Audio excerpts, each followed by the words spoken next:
Welcome. I want to respect and appreciate everyone's time, so it's 6:30 on the button.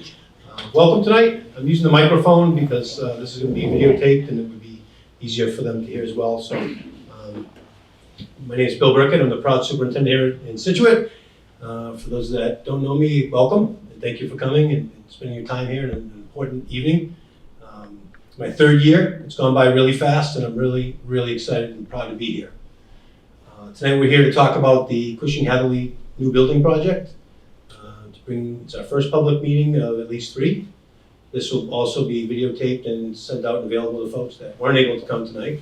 And tonight's goal is to introduce you to the building committee, give you some context of where we're at with the project, and then elicit some feedback from you as we go through the process, being very early on in the stages. I'm in my 28th year in education, and I've seen a lot of school buildings. And what I've learned over that time is that there is a correlation between the actual physical structure of a building and student learning. As things change in education and innovations come about, we need to come up with that with our buildings.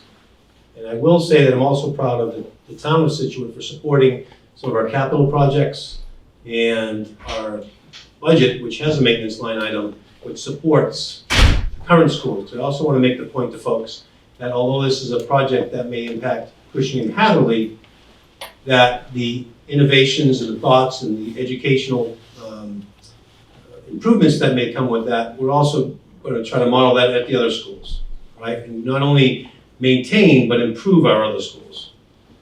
So that our commitment when we started here was that in 5 years or so, we're not coming back to the community for another school. We want to take care of the ones we have. Not only that, we want to make them even better. I think if you check out our website and some of the capital things that we've done, you'll see that the buildings are improving and we're taking care of all of our buildings. And we're committing to that with the support of the town and the voters, so thank you.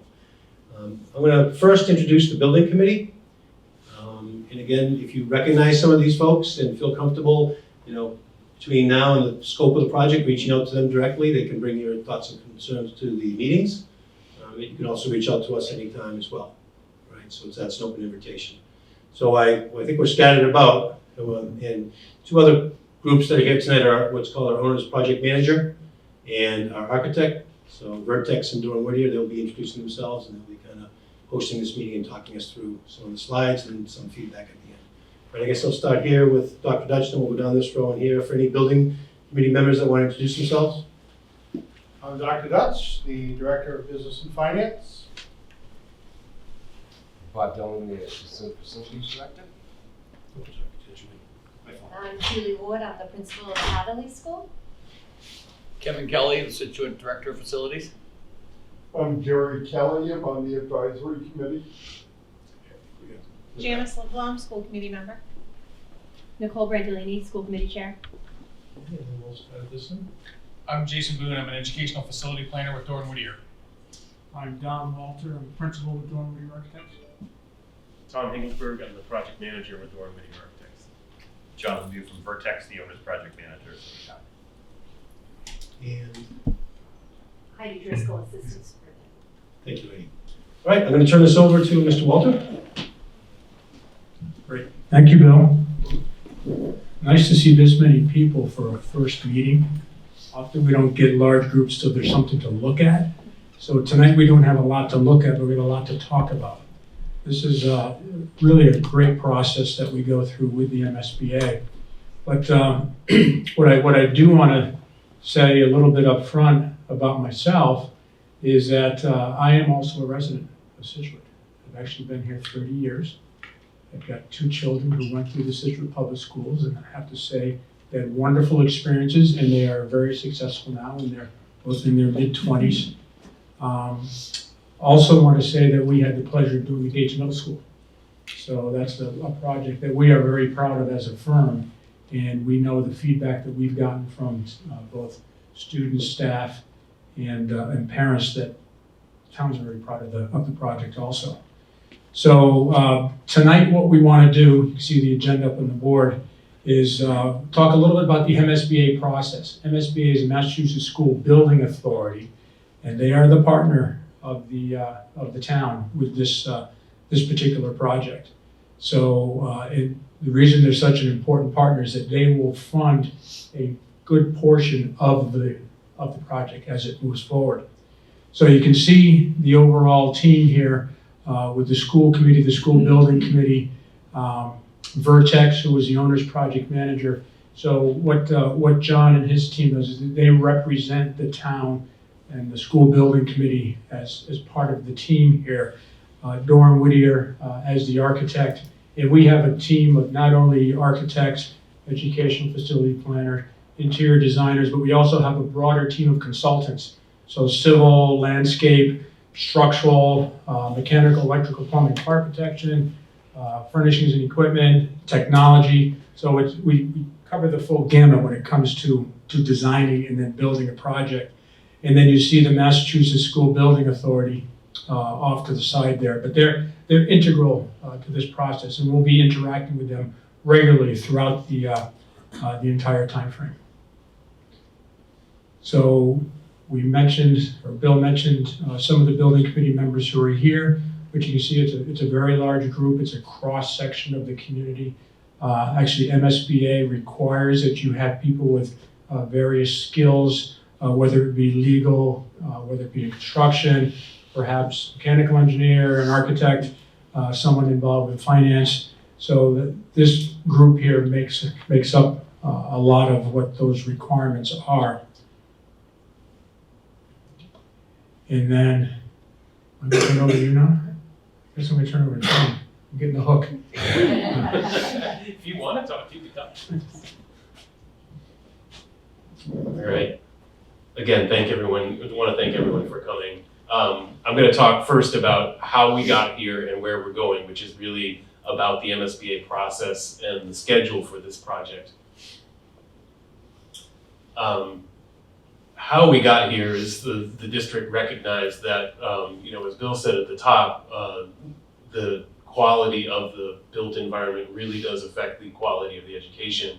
And we have 2 elementary schools in town that are both 61 and 59 years old and are starting to have some pretty serious deficiencies or need of significant upgrades, including plumbing, HVAC, electrical, windows, insulation in the exterior envelope, things like that. They're twin schools. It's really pretty much the same design, built 2 years apart. So there's a lot of great similarity between the two. Hatherly is in a tiny bit worse shape in a couple of areas. And it was determined to be in the most need facility-wise of the districts in the schools in the district. So MSBA process, it's a long process, and we are right where that red line is, that little red dashed line near the beginning there. There was a whole eligibility period where the district figured out what the project was and hired the OPM and hired us, and we're now getting rolling on the first steps, which are the feasibility study and the schematic design. Those are going to lead forward. I'll get into a little bit more detail on this, but those are going to lead forward to a very robust schematic design, which really describes the project in pretty good detail. That's the thing that will be cost estimated, and we'll have a cost for that at that time. And that's the cost that will be voted on in the town. And the target for that is spring of next year, so town meeting next year. If that vote is successful, we'll continue on with detailed design, which is really doing the working drawings, the construction documents for the building. And then construction is estimated to take around 2 years. It might be a little bit less than that. It just depends on a lot of things. So you're looking at occupancy around 2027. So it's a ways off, but the schedule will kind of chug along pretty quickly. So just a few words about our process, kind of going through this in a little bit more detail. We have sort of a 2-pronged process. We were looking at the facilities, and that process has already started of just kind of looking at the existing conditions and measuring in some ways what the existing conditions are in the building and buildings, both Hatherly and Cushing.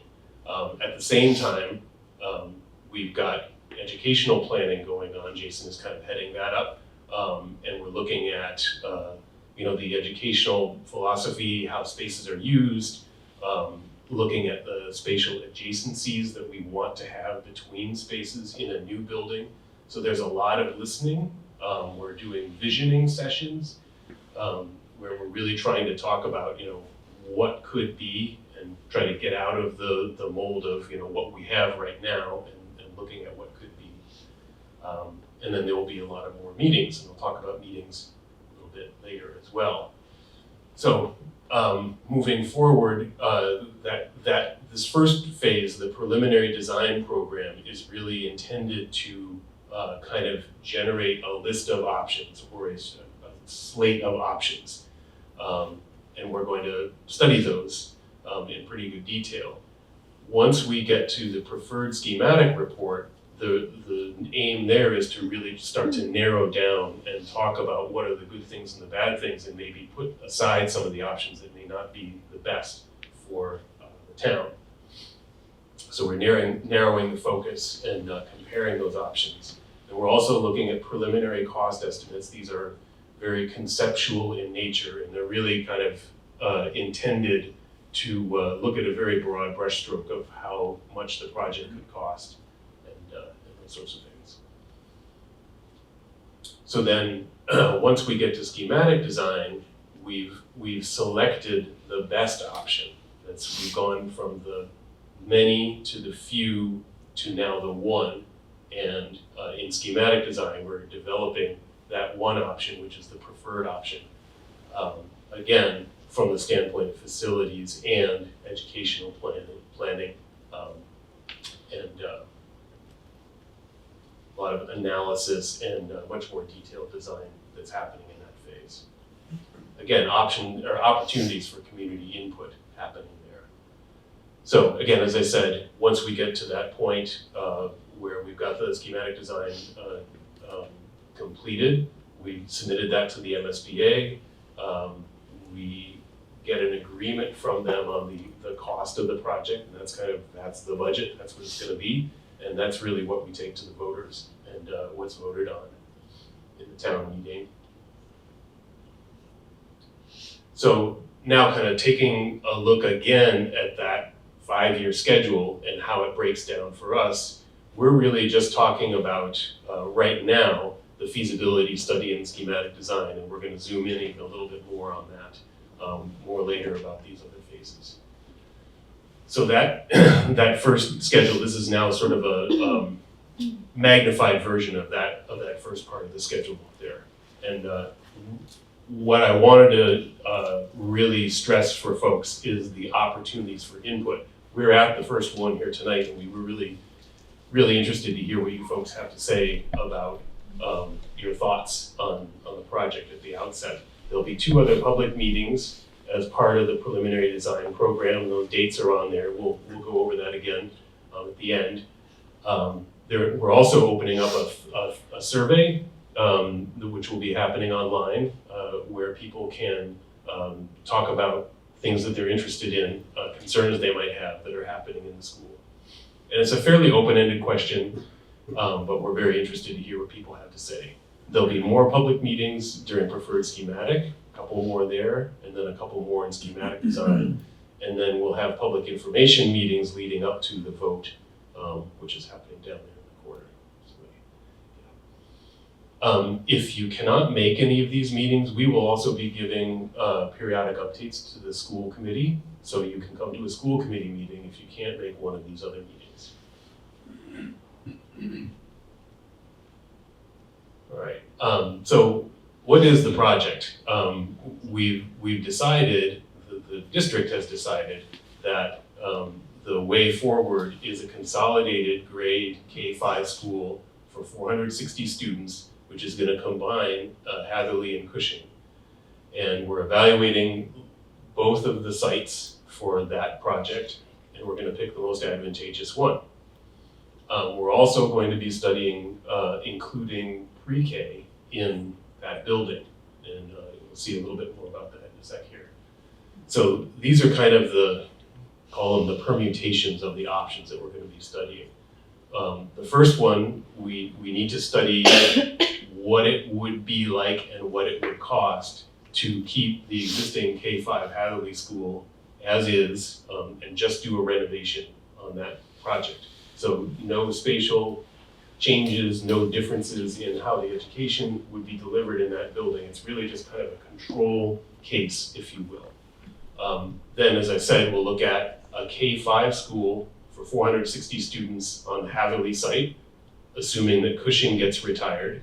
And then in that case, we'll look at both an addition renovation to the existing building. That would be a gut renovation where the quality of the space at the end would be like new. So it's a very fundamental, renovation project. And we'll be looking at a new building on that same site. The other option is this K-5 school on the Cushing site with Hatherly being retired, both at renovation and new.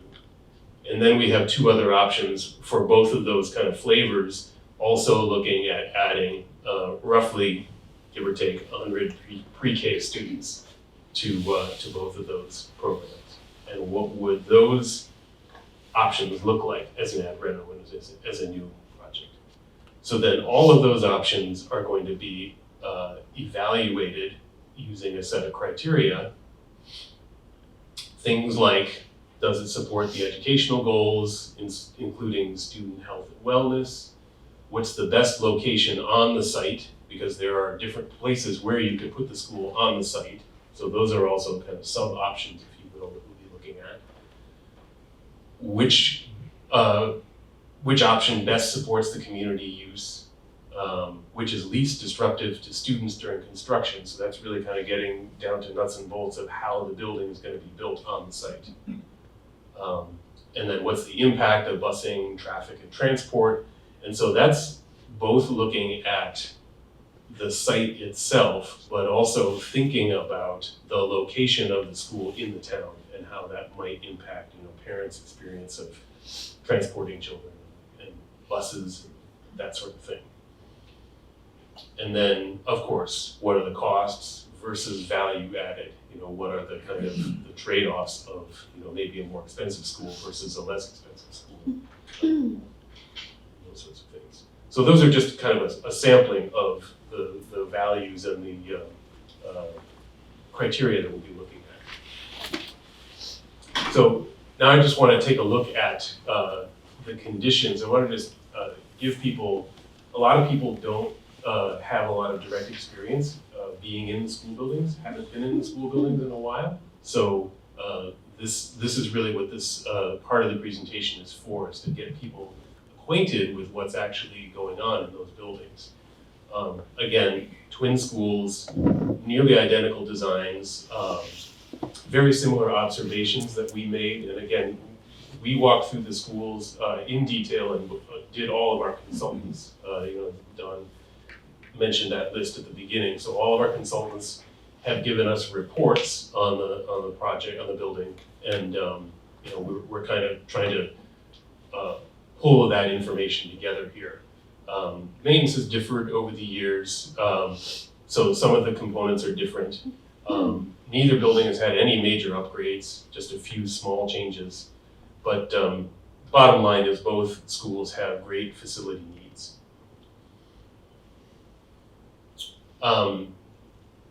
One thing that I'm really happy to report is that there are no major red flags or dangerous conditions in either of the buildings. They've been very well maintained. It's just that they're old and they're showing their age. This graphic is really intended to show people who are visual, like me, kind of a picture of the kind of condition of the different parts of the building, different parts of the facility. And this is meant to be read kind of like a consumer report sort of thing, where light color is good, and the darker you go down the scale, the worse it gets. So it goes from excellent down to poor. So you can see just at a glance that most of the systems in both Hatherley and Cushing are in that sort of good to fair to sometimes poor range. So that's sort of one immediate takeaway from this. If you're numerically inclined, you can also, just assign a numerical score to each of these. And, we went through and totaled these up, and you can see both of the buildings are roughly around the same score, if you will. But again, Hatherley is just a little bit worse off. Had a little bit worse conditions with the site, mostly around drainage on the site than Cushing had. And there was one other one, a little bit more presence of hazardous materials in that building that need to be abated as part of the project. So otherwise, they're pretty similar again. So then I'll just take you quickly through some of these pictures. These were taken when we did our facility survey. Site conditions. There's a lot of pretty old cracked pavement. Curbing is pretty gone. These pictures, by the way, are all from Hatherley. We can do a presentation on Cushing, but again, similar buildings, very similar conditions, and all of these observations would really apply pretty similarly for both buildings. Again, as I did say, Hatherley has a little bit worse drainage conditions just in terms of plugged yard drains and just a little bit more water on the site than Cushing has. The exterior envelope is pretty big concern, mostly around the windows. These are original windows, single pane windows, not insulating glass. The paint system is pretty gone on most of them. There's cracking. The caulking on the outside is pretty brittle, so there's a lot of just air leakage from that sort of thing.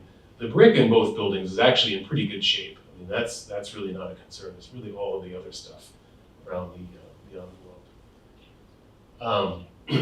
Roofs, both roofs are aging. I was up on the roof with Bob not too long ago, and we were talking about, there have been leaks. They're in pretty good shape right now. Most of the leaks have been resolved. There are some idiosyncrasies that happen, with like any building during certain weather conditions.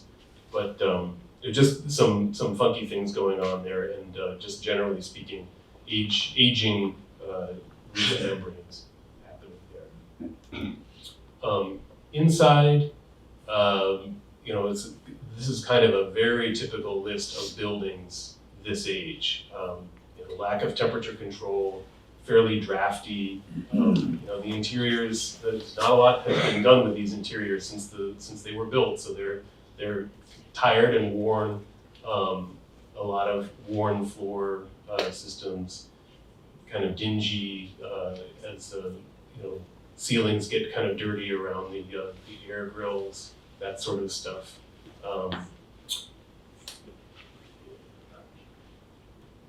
And then we get into the mechanical, electrical, and plumbing, where generally speaking, we've got some of the components, the major components, have been upgraded since the buildings were built, but they're now even getting toward the end of their lifespan. The boilers being a good example. Those are not the original boilers, but they're still, I think, 25 years old, something like that.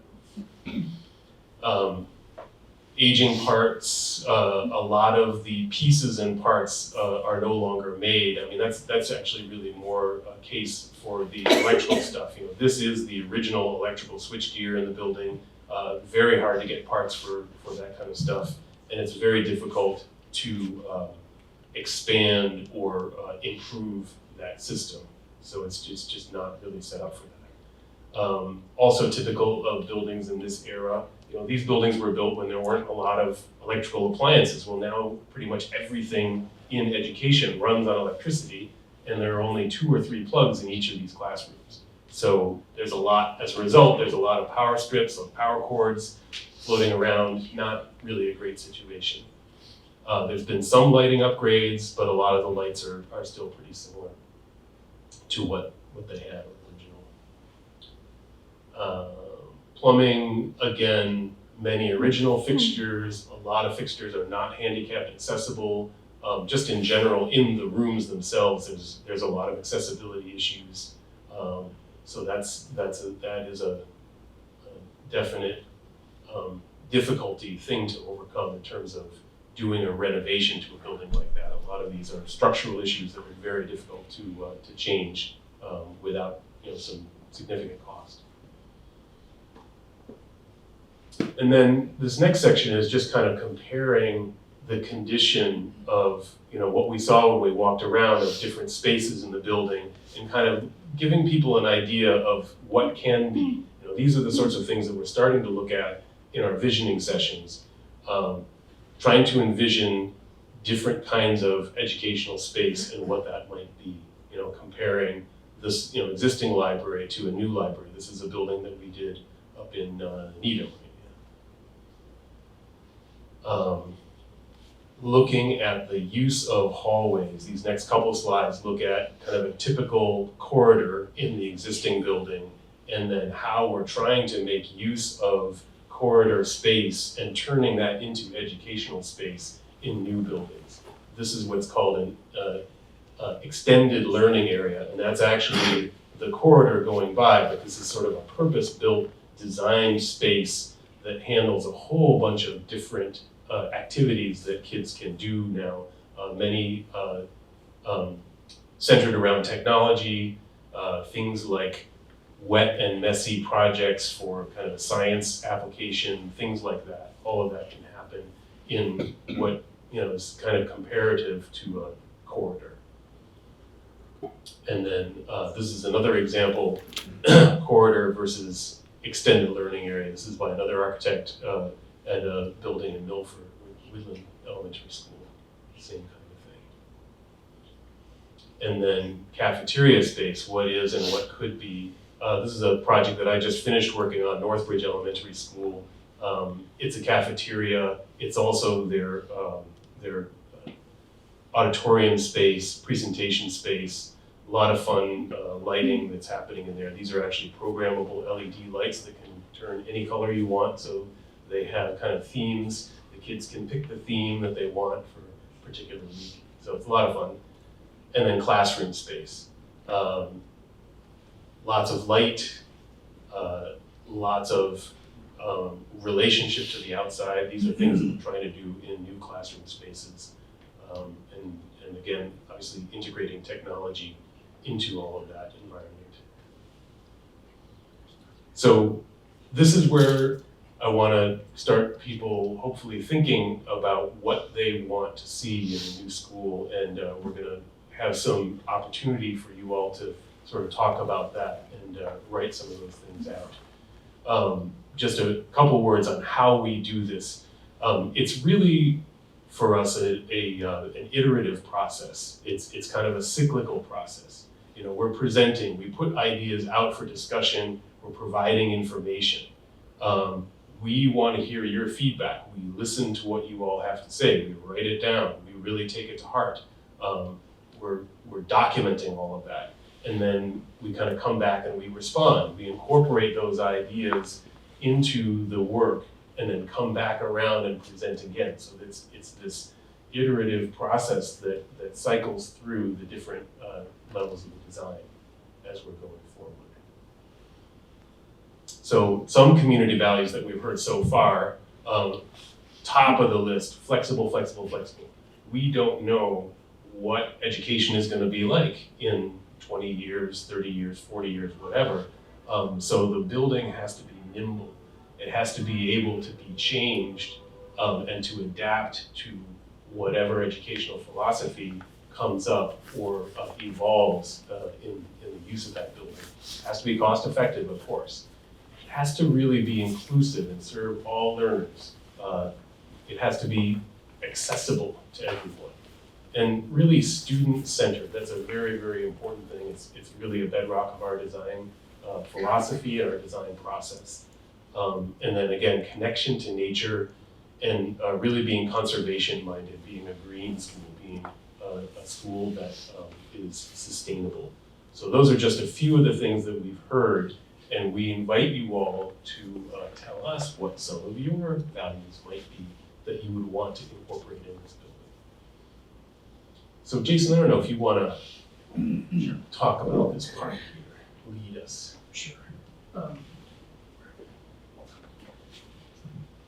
Thanks, Tom. We have a couple of different mechanisms for inviting feedback from you. One of them is this activity, which happens to be in the back of the room. We have a couple of prompts on 4 different large pieces of paper, and we're going to invite you on the Post-it notes that are back there to respond to these 4 prompts as a way of unearthing what the values are, in the room tonight.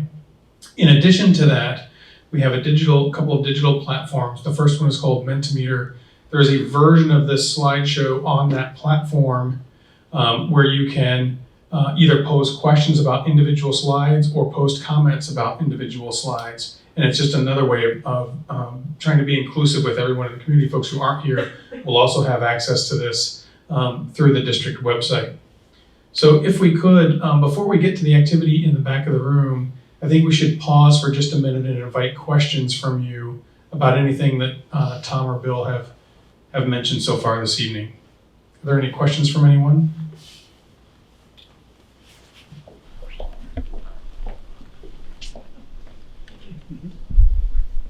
Hi, my name is John Buckley. I'm a parent of a child at Hatherly and another one on the way next year. I'm also an architect, not in education, residential.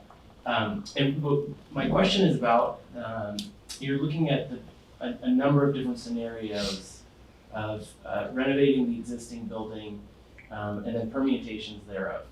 And my question, which also comes from kind of my architecture background, is the possibility of renovating the building only, like either Hadley or Cushing. Is that a real consideration, or is it used as a baseline to evaluate the other possible scenarios? And a little subtext here is when I'm evaluating a building, if I'm going to renovate a building, that building has to have some intrinsic value to it. And when I look at Hatherly and Cushing, they are incredibly outdated across the board. So I don't see personally much intrinsic value in renovating a building because that is a complicated project.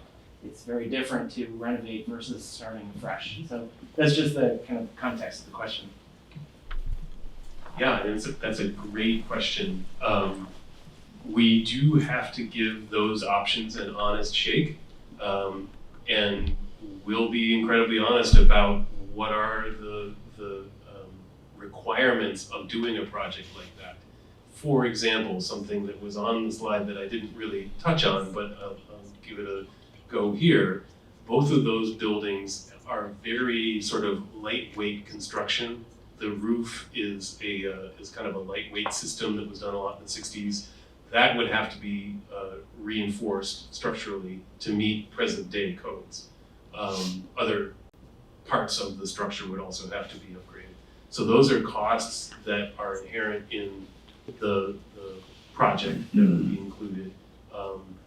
And then the other piece is just the floor plan. It's a kind of a difficult floor plan, as you know. The 2 wings of the 2 buildings have both the gym and the library as kind of like a central piece, and they're also used as circulation to get to the classrooms. It's not an ideal situation. If we were to do a renovation, we would have to figure out a way to work with that spatial concept and kind of turn, pardon the expression, the silk purse, Sal's ear into a silk purse somehow. So we would have to do that, and that would be part of that honest look at that project. But all of those factors would be in play. I'll just add to that the enrollment that we're talking about is too large to be accommodated by either building without some sort of addition. So when we talk about strictly renovation only, what we would call repair, right? We would be looking at that scenario as a baseline comparison only, right? It won't fit all of the students that we're trying to accommodate here, but renovating the entirety of the existing building and then placing an addition on it is always a possibility and it's part of our due diligence. Yeah, I think in one other piece you have to consider too is any renovation scenario, where the kid's gonna go. Under a new scenario, you're building a building likely out back, and when it's ready, they move in, and you take down the old one. Under a renovation scenario or an ad reno scenario, keeping an old building open and running, even a part of it, you know, you're at least gonna have a challenge of where do you put half the kids or probably all of them. And a big thing that we consider when we look at options is that move and that cost. And the MSBA does not reimburse anything for temporary housing of students for any period of time. So it's, again, it's not always about cost, but it's also about convenience and those other things. So when the design team looks at options and kind of weights them, along the line of what's the best option, what happens to the kids, that impact is important too. Other questions? The preliminary plans that you mentioned would accommodate, I think it's 460 students. Should Situate undergo a significant population increase, will there be adequate space in the new facility to accommodate, say, 500 or 525 or 30 kids? There is some headroom built into that number, but in terms of sustaining a large population increase, I think you would probably be looking at an addition. I mean, it's definitely something that we have to look at when we do a site plan, is to say, if the population grows, where would you put an addition? So we have a plan for that. Yeah, this is a really interesting question because the district and the MSBA have agreed to a number, right? And there are certain strategies that the design team can deploy to provide a little bit of wiggle room with the capacity of what gets built. But as Tom is suggesting, if something happens to the enrollment that we can't anticipate, the MSBA would likely say, well, where are you going to put an addition outside or over and above this particular project? The current population of the two elementaries now is approximately what? Of the 4 or the 2? The two that would be 600. Oh, 600. In the 2 right now, Hadley and Cushing?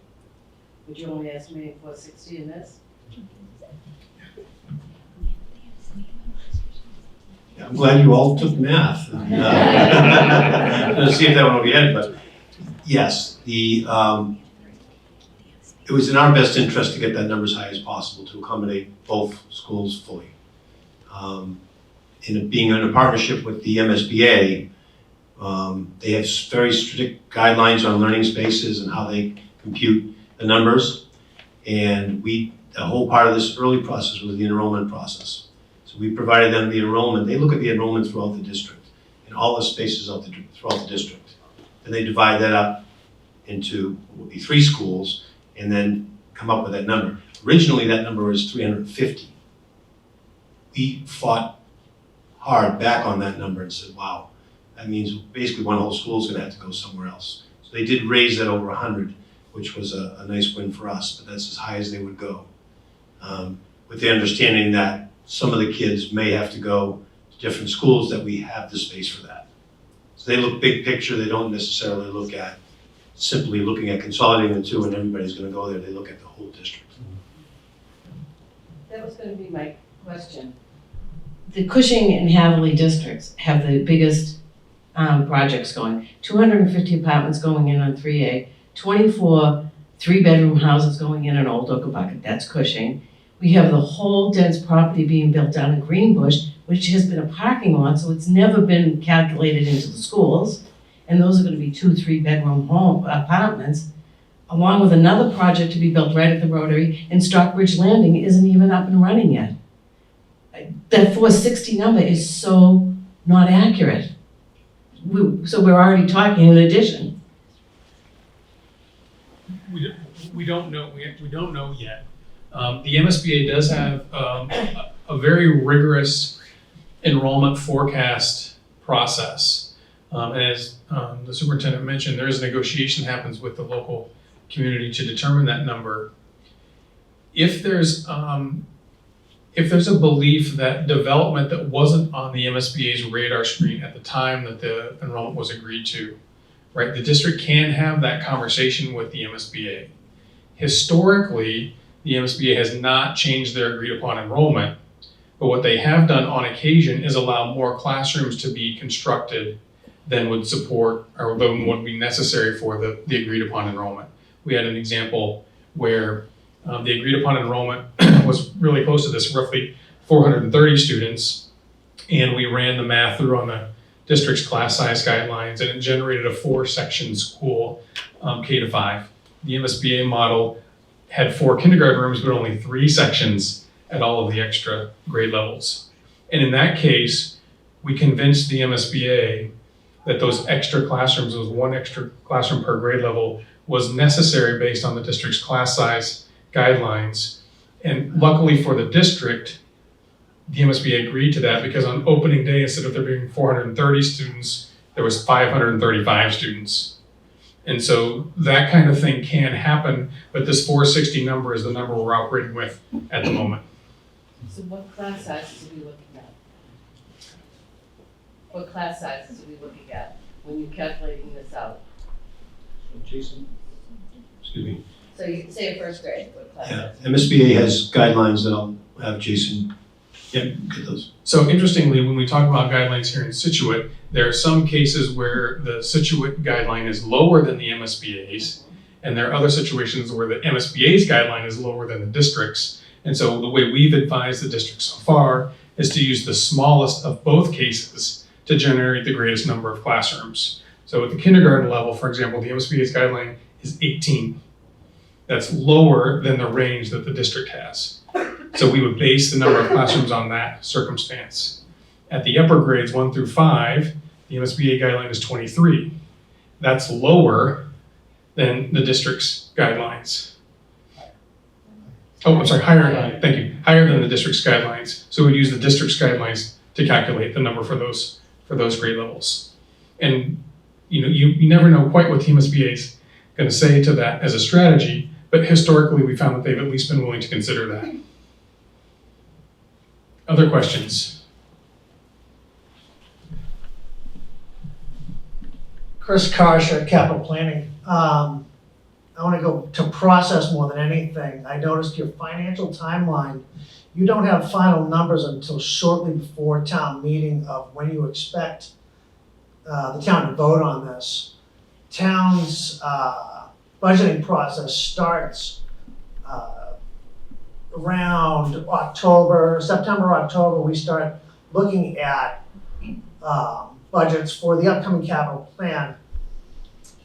And we start reviewing this process in October for a spring town meeting in March or April. To get these final numbers shortly before our town meeting to vote on is not giving us enough time to review it in the scheme of the entire budget for that year and the upcoming budgets. Because a project like this is a authorization to borrow, we're not actually spending money that year. But we do need to figure the final number from the day that we start figuring out the next 5 years capital plan moving forward. I'd like to see final numbers way before, at budget season, October, and not right before we have to vote on them. Well, in this case, we'll have the cost estimates somewhere in here. We'll have the cost estimate somewhere in here before this final meeting, because this public meeting is really to present the cost estimate for the schematic design. So we'll have that at least some in advance of the end of that phase. But your MSBA, match isn't determined until after that. So we don't know how much. So if I could jump in, what's important is we're gonna be developing numbers at the preliminary design program, PDP, at the PSR, and then throughout schematic design. So we're gonna have a good sense of where this project's going from a cost perspective from the very beginning. You are correct, we're not gonna have the final okey dokey with MSBA, here's what we're doing, but we're gonna know through their budgetary process what what the reimbursement will be from MSBA, likely in the fall. All right? You won't have the final seal of approval, but you'll know a number so you can carry that forward as you're doing your budgetary process. Other questions? Hello, I'm just wondering if it's in scope for walkers and bike riders to safely get to the school grounds for any new building or reno. I just know currently there's sidewalks like on the school grounds, which I'm sure is clearly in scope for the project, but it leaves walkers and bike riders kind of taking their life into their hands to get to the school grounds because the neighborhoods leading up to the schools don't have typically any sidewalks or bike paths. Yeah, unfortunately, the project really does stop at the property line, and of course, we will have circulation on site for walkers and bikers. One of the ingredients in terms of evaluating the two sites is which site is better equipped in that way. And just from what I've seen so far, it seems like Hatherly is much better positioned in that way because at least there are sidewalks on one side of the road, at least in one direction, coming from one direction on a Vinyl Road. And I think it's fair to say we'll be working with that sidewalk master plan to see where it's going, because it has been kind of fluid over time. I know sidewalks are built as they're funded, so depending on where this project may go, I think we have those conversations with the town to see how it may expand beyond Vinyl Road.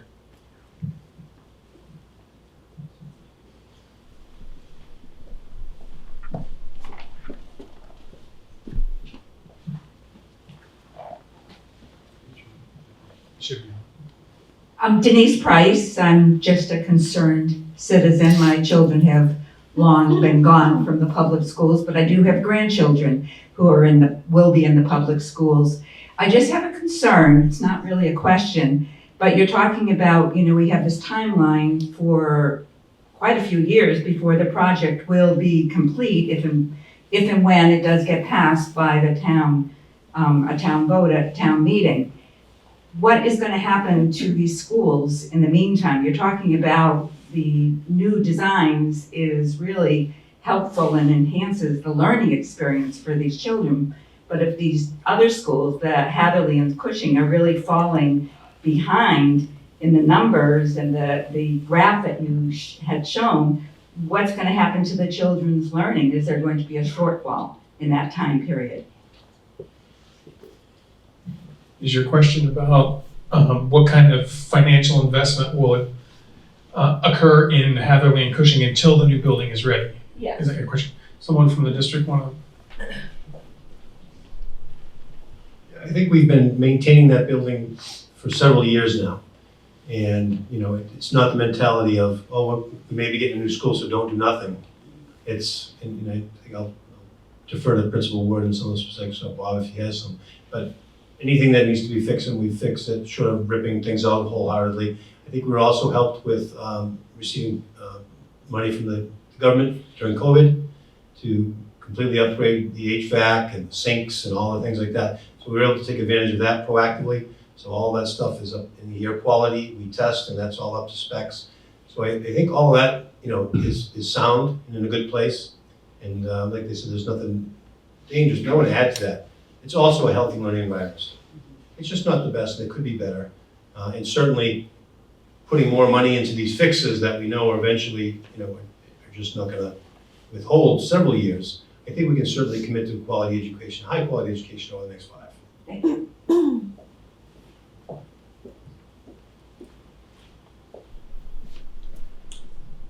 I had a question about the pre-K. So I think that's a great idea, and pre-K is really hard to come by, especially I know the existing program at Wampatuck is a hot ticket if you can get in.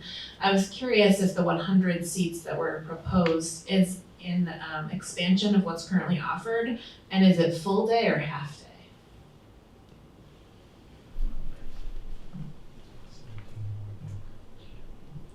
I think we have about 90 students now, but that's half day, so it's approximately 45 and 45. So this 100 would be an increase.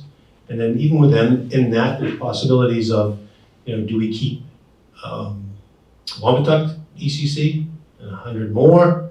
Or do we dissolve that, make space for classrooms there, in case there's growth that's been brought up, and move all of the ECC over there is another option with an option. There's a lot more than 100 kids we know that, need that. I've spoken to a couple of local business owners that run daycares as well with their concerns, like, are you gonna put us out of business and things like that. And those are real questions, but I don't think so. There's so much need. We have a waiting list every year. And when we found out that the MSBA would reimburse ECC, early childhood education, we wanted to put that as an option and entertain feedback for that. Because one thing also we're thinking is that this is an elementary school, unlike the Gates where every student in the district flows through there ultimately. This will not. And so what are we saying to the young families that are moving in? Well, oh, that's great, but it's not going to impact my child. Now, early childhood would impact every child. And they would go through there. So that's some of the thoughts behind where that came from. And that my last thought is, Massachusetts being one of the most innovative, I think, and supportive of education in the country, I foresee universal preschool coming down the pike. And it would be a shame to build a school and not prepare for that. Not that it would sit dormant, we have a waiting list, so that's basically used. But so those are all the reasons why I think it's needed to entertain, and that's where we came up with 100. Also, you get much more than 100, and I don't know if the space is there. You start getting up to 200, it's almost as big as it's half as big as the other school in existence. So, does that help answer your question? Yeah.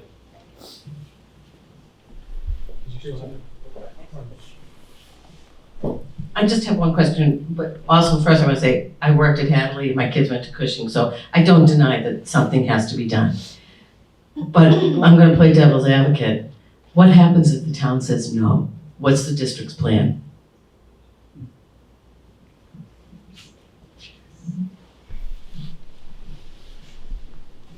I think we continue to look at capital money, look at our maintenance budget, continue to put money into repairing and bringing those up to speed as best we can. With the old ones on, but yeah, we won't give up on that. That money will just take away from other projects in the other buildings is all. But yes.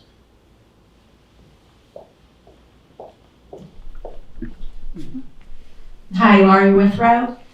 A few follow-up questions. One, that the lady spoke about the sidewalks, as well as one of the previous slides up there about the traffic congestion and parking. My house is probably the main abutter to the Hatherly location. And it does worry me when I see the enrollment. First of all, I've been pretty vocal over the past 10 years about needing these schools fixed. So I am for fixing the schools. So I just want to put that out there first. These conditions need to be taken care of.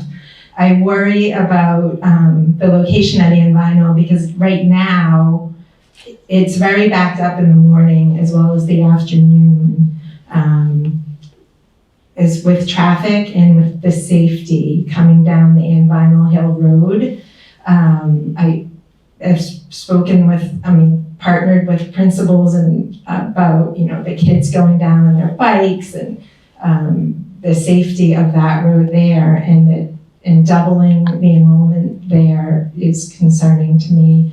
And yes, there's sidewalks, but the cars go very fast on that road, more than you would think. It can be scary at times. So safety first comes to mind, and it does worry me as an abutter. And many may know that even a school bus rolled down the hill a few years back. It rolled down, and thank God there were no fatalities or anything from that. Rolled down the hill from Hatherly School. So I just hope that we can put safety first when we pick this location, and hope that everyone on the committee will go to the location in the morning and the afternoon. The cars are lined up on Ann Vinyl Road. And then when we talk about when you have events at the school, that is a whole nother problem. It's another time that you should visit. It's not safe for cars to park along the Vinyl Road. They park on the other side of the road, and it is quite dangerous. So I think it's really, we need to make sure safety first. And then talking about abutters, speaking of past buildings in the town, there have been issues with abutters with this building, with the Gates building, and then with the police building. So we just want to make sure that we have some good communication with neighbors, whichever location is picked, because we definitely want people on board, because we don't want to get to town meeting and have people against this project because they didn't feel involved. So I'm not sure how the communication is going out to neighbors, but it would be a good idea so that we don't have people against the project that we want on board. So, thank you.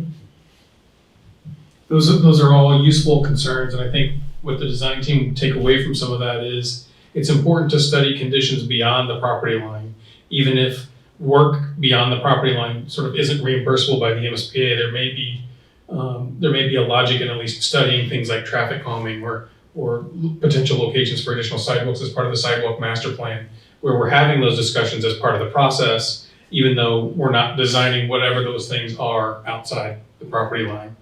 I also hear the concern about abutters, and it's not uncommon for us to have specialized meetings with abutters, sort of all throughout the design process. What's it gonna look like during construction? And we do sort of some renderings of what the building's gonna look like. What's it gonna look like after construction?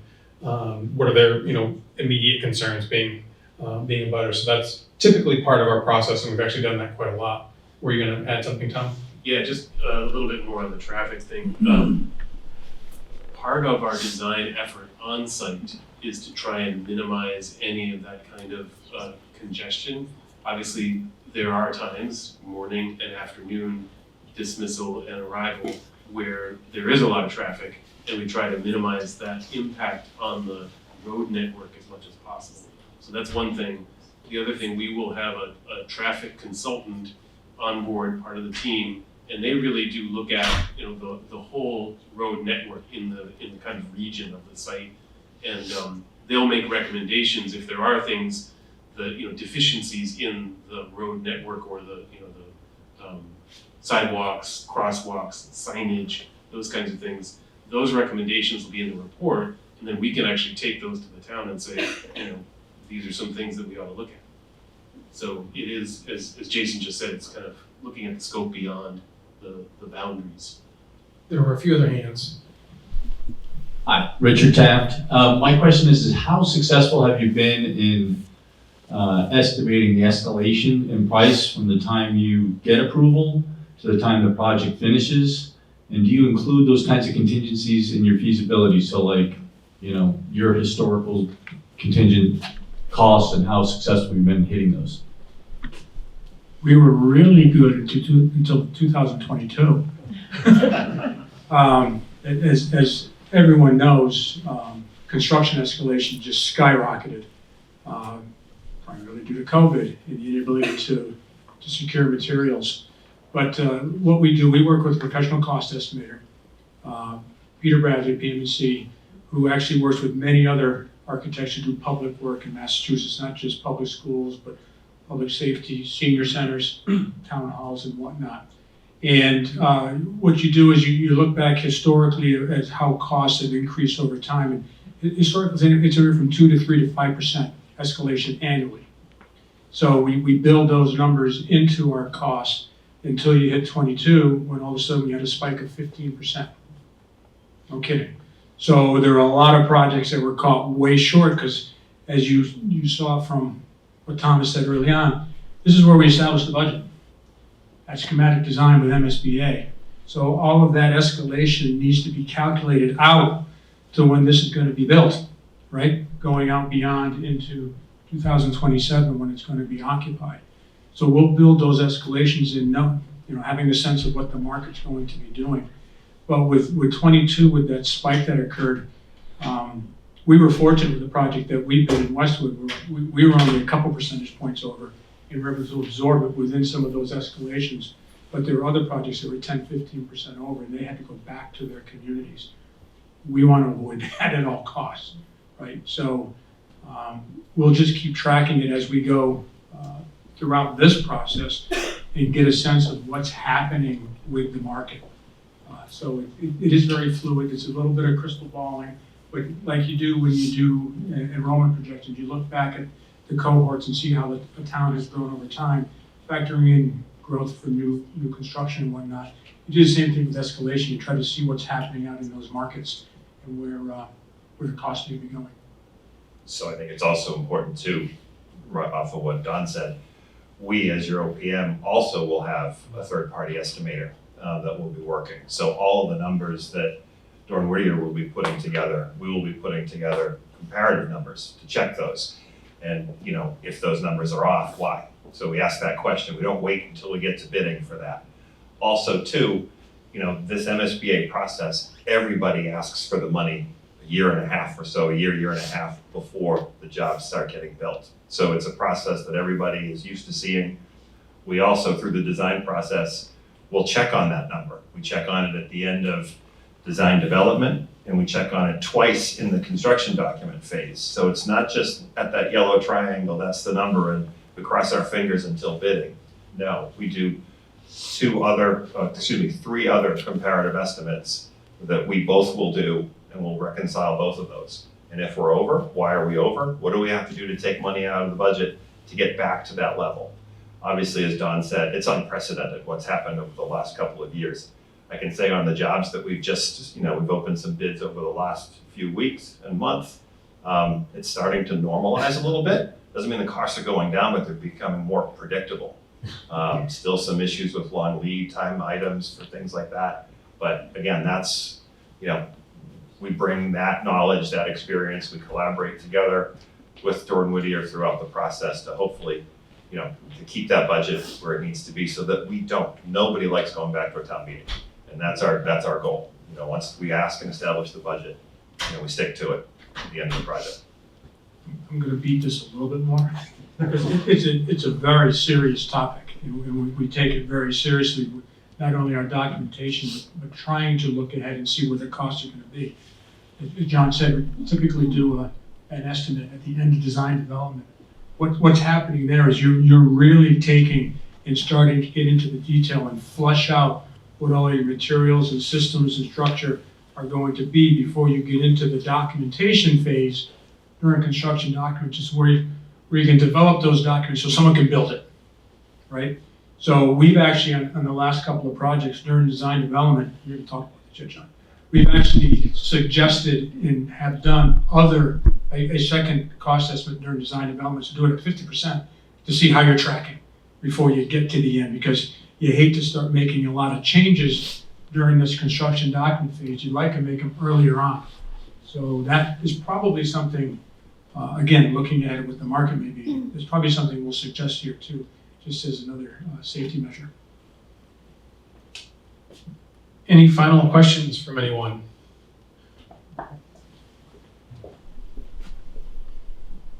I just have a comment. My name is Jory Kelly. I'm a citizen in town, and like Diane, I do not have children in the schools. I've participated on the Gates Committee, and I'm participating on this committee. I want to compliment all these people for the work they do. They're true professionals.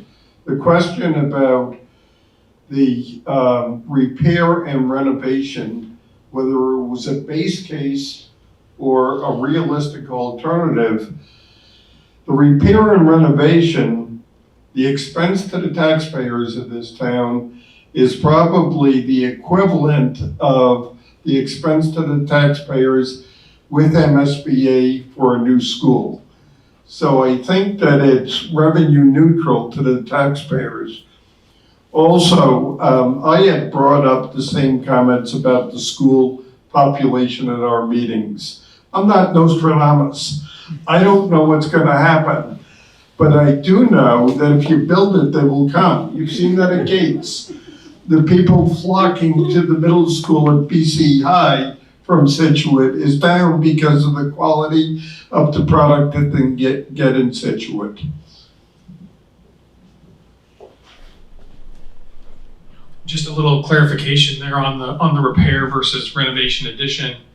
Because a repair project or not putting an addition on one of these two schools would not serve the enrollment that has been agreed to, it's unlikely that the MSBA would participate in a repair-only project, which means the full cost of that would be borne by the town. That's not always the case, but in this case, it's fairly likely because of the enrollment number. So what's being described is if you get reimbursed for something that's more scope, it's likely to be revenue neutral compared to that repair-only option. Any other final questions? Yes. Only a final comment to the building committee and the OPM is as we move through this, to keep an eye on the outside costs that aren't covered under the MSBA program, the road costs and things that we as capital are gonna look at and say, have you accounted for what we need to do with the road, the intersection, the whatever? So we're not coming to the town the following year saying we need road improvements because we didn't plan for this when we built the school. So at least keep that out there and make it part of your discussions. Because it really stinks when it comes back to us and we've got to say, well, why didn't you think of this when you built the school? That's all, that's my only comment. One last call for questions. We really are right at the beginning of this process, right? We've heard a little bit, but we know almost nothing so far.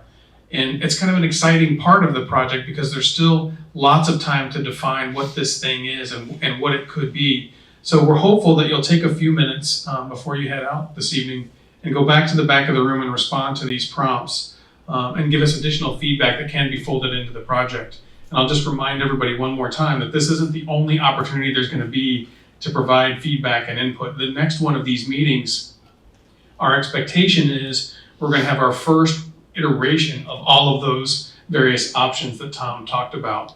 And they won't be fully cooked by intention, right? Because we want people to see them, we want you to digest them, we want you to provide feedback on them, perhaps cut them apart and change them up a bit based on your feedback so that we can do more iterations before we even make this very first submission to the MSBA.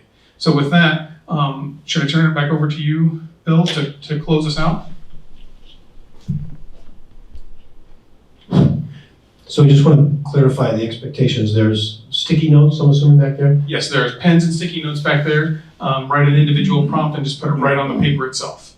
Okay, so everyone's got that. That's optional, but that'll help now because I know we've had a lot of questions, but there's also some folks that may have thought of something. If something else comes up before our next public meeting, feel free to email me or anyone in the school, right, with your questions, concerns. We don't want to have to wait till every public meeting to get feedback. So if anything comes up after the meeting or after you watch this again, we're here. So we want to make sure that, and I think Ms. Withrow hit it on the head, that communication is key, right? And we're a small minority of the general population out there, so we want to make sure that the word gets out. And I think sometimes why these things aren't successful, if they are, is because of lack of communication or understanding on all the great questions you had tonight and all the great input you had tonight. I think if everybody's understanding on the why, the how, etc., they'll be able to do that. If you go to our website, scit.org, very easy to remember, we have updated hot off the press. You're the first to know, so you'll be the first ones to go on there. There's no prizes, but you go under community. You go into the community link. We've started a new building section just for this type of stuff. So all the information that we gather, if you can't make a meeting, you miss a meeting, we'll put up there, including the survey that we talked about tonight. And a quick overview of that survey. It's maybe unique to something if you're not in the district or haven't been experienced how we do this. It's called a thought exchange. It's actually a conversation, not a survey, which means that you're able to go in there and put an open-ended question, and you're able to go in there and answer an open-ended question. And what that does is, and you'll be able to go in there and see what other people have written. Those are called the thoughts. And the kind of cool, interactive, fun thing about that is Then you can go in and rate those thoughts from 1 star to 5. I think we're all used to that, right? 1 is not great, a movie, and 5 is great. So then you, what's that? It's anonymous as well. Oh yeah, and it's anonymous, it's done by a third party, it's not done by the schools. We don't collect any of your data. We've done these surveys in the school, and we've had thousands of responses, thousands of, last one was on food services, we had 18,000 ratings. We broke records that we've never had doing the surveys. And so you get to go in there, and you don't have to do a comment, you might just read them all. So it gives you a good flavor of what people are saying and talking about. And then you can go in there, and we're gonna try to leave this open as long as possible, and you can rate those 1 to 5. Then they have their own, the company we use has their own data analysts that break that all out, and they can segment that into community feedback, student feedback, parents, you name it. And then it'll also highlight what are all the common threads that got 5 stars. What are those things? Where are things that really didn't get, got a lot of 1 stars? Those might not be as important. So just know that that's, a great, fun way to get everyone involved. Hope you can check that out. That link will be on there, as well as eventually tonight's presentation, the slide deck. So if you want to go back and take your time and look at this stuff, all of the things that we talk about, building committee, meeting agendas and things. So we're building that. It's brand new tonight. Hopefully you can check it out and share that. We'll also be sending out a follow-up to this meeting with that information to the community, so that everybody knows they can go access this meeting and all those other great things, as well as the survey on there. And one thing I didn't also mention is, right now we're also working on our district strategic plan, which is our educational vision for the next 5 years. And it's interesting and good timing with this, because that's also a community-involved process, where there's multiple committees with all kinds of stakeholders. Also, this survey will be used by that group too, to glean interest in what people's thoughts are on what the greatest district in the world looks like in 5 years. All right, so we're getting information and using it in both those groups. So I really appreciate that, and hope you all can have fun with that thought exchange, and you can bounce back in and out of that over the course of the 2-3 weeks or month that it's up there.